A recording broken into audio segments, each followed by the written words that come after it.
आज डॉक्टर बाबासाहेब आंबेडकरांनी 25 डिसेंबर 1927ला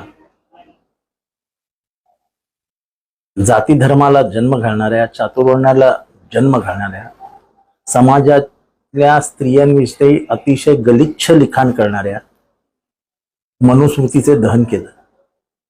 त्या मनुस्मृतीच्या काही श्लोकांचा समावेश महाराष्ट्राच्या पाठ्यपुस्तकामध्ये करण्याचा निर्णय घेण्यात आला आणि त्याचं अधिकृतरित्या समर्थन श्री केसरकर शिक्षण मंत्री यांनी केलं. त्याच्या विरुद्ध आम्ही मनुस्मृती दहन करण्याचा कार्यक्रम महाड येथे, जिथे बाबासाहेबांनीच दहन केलं होतं, तिथे घेतलं. हे करत असताना रागाच्या भरात अनावधानाने माझ्याकडनं आणि काही कार्यकर्त्यांकडनं मनुस्मृतीवरती दिलेलं दिसल्यामुळे पोस्टर फाडण्यात आलं, ज्याच्यावरती बाबासाहेबांचा फोटो होता. हे आम्ही मुळीच मुद्दामून केलं नाही. रागाच्या भरात, मनुस्मृतीवरतील रागाच्या भरात हे सगळं घडलं आणि मी त्याबद्दल उघडपणाने माफी मागतोय. मी त्याच्यात उघडपणाने म्हटलं आहे की मी लीन होऊन, नतमस्तक होऊन ह्या प्रकरणाबद्दल कार्यकर्त्यांकडनं माझ्याकडनं झालेल्या चुकीबद्दल माफी मागतो. आणि खरोखरच मला वाईट वाटलं, कारण का बाबासाहेबांना आयुष्यभर बाप मानणारा मी माणूस आहे. मी कुठल्याही प्रकरणात बोलत असताना जयभीमशिवाय भाषण संपत नाही.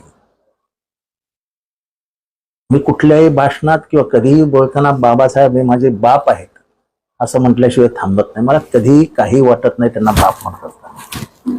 त्या बापाचं पोस्टर माझ्या हातनं फाडलं जाणं किंवा त्यांचा फोटो फाडला गेले की नाही हे मला माहित नाही आहे, पण तरीही जे काय झालं असेल मला अत्यंत वेदनादायी आहे.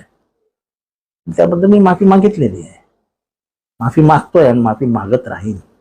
माझ्या हातनं चूक झालेली आहे.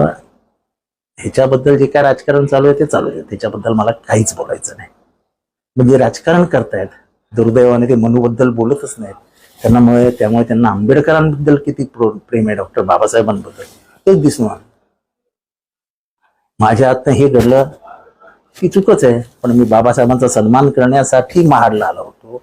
मनुस्मृती जाळली आम्ही, ते बाबासाहेबांना अभिप्रेत आहे ते केलं आम्ही. त्याच्यात करता करता करता एक चूक झाली.